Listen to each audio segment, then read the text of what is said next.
Okay guys, we're here back with the squash. This is the bush scallop squash we're going to intermix with the corn and the beans, as you can see here, and we're going to do our little Three Sisters plot right in this interesting spot. I'm going to hack back some of these limbs when I get a chance, but this is a very interesting story. Now, I don't like this tree at all. It's a water willow, which is good for me for very few things. I really can't do much with it but dry it out and burn it and cut it into little sections of firewood, burn it in my fire pit. But it has an interesting visitor on it this year. It's being overtaken by new muscadines. So what I've done is this snaps away very easily. The limbs, you can just grab one and just tug it, and see it comes right off like that. And so I've shaped it into a new living muscadine trellis in the hopes that this thing will get killed by the muscadines. See, they're all up in it, and the flexible limbs, I can just grab one and pull it down when I want to harvest. But it's growing all along it, all through that side and all up that side.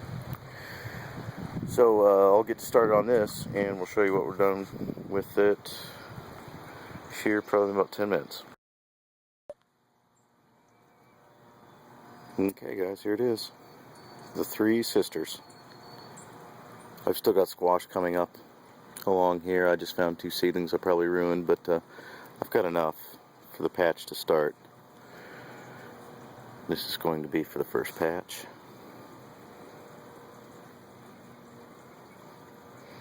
There's 2 corn plants, a bean plant, and the squash all interplanted. These were direct sow, these 2 were not. Actually, these 3. But what this is going to do, the corn's going to grow, and this is going to grow up. It probably spread to that one. And the squash is going to shade and perimeter it.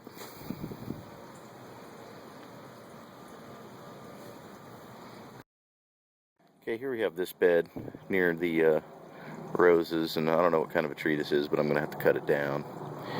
But as you can see, these little sprouts all over here. There's daikon radishes all through this stuff I've dug up. So they're looking pretty good. Okay, one of my primary favorite weeds to allow to grow in the garden are going to be these, and you're going to see big patches of them this year because I went around with that flame weeding system, and damn, I cannot sing its praises enough. As you can see, all these weeds, in a couple more weeks you won't even see them.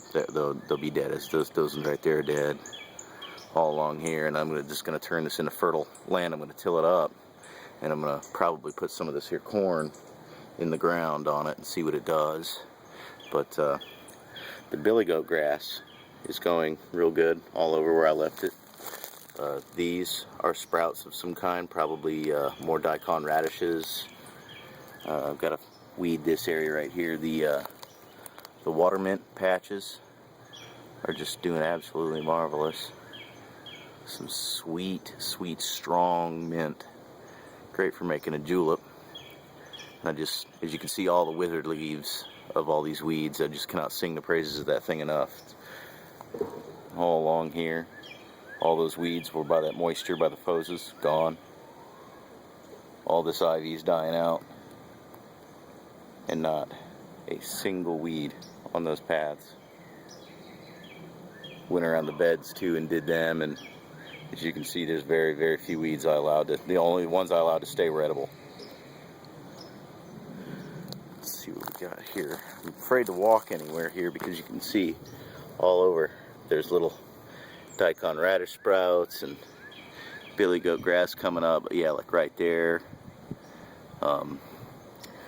Right there is a little patch of cucumbers all the way back to there. And just like I said, I'm afraid to walk in this bed because there's so many little sprouts coming up.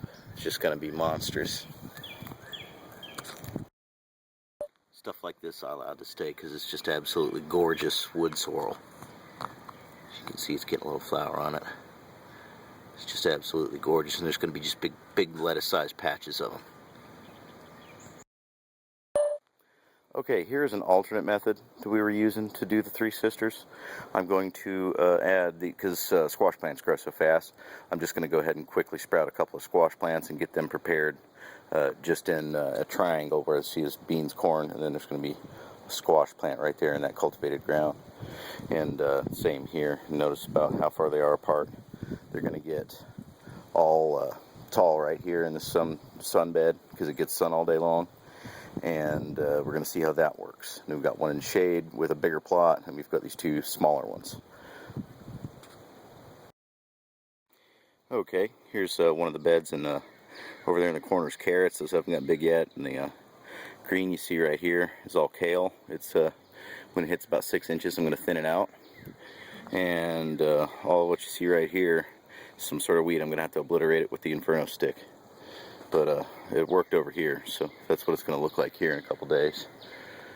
The paths are perfectly clean, so is all this.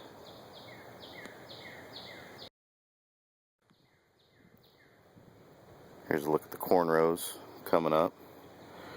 There's 3 or 4 of them.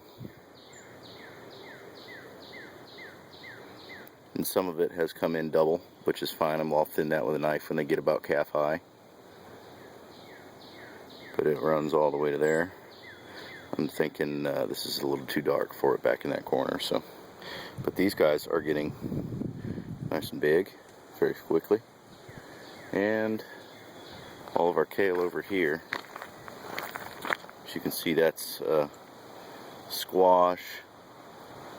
Or no, actually those are cantaloupes. Cantaloupes, and over there in those beds are 4 or 5 more cantaloupe vines started.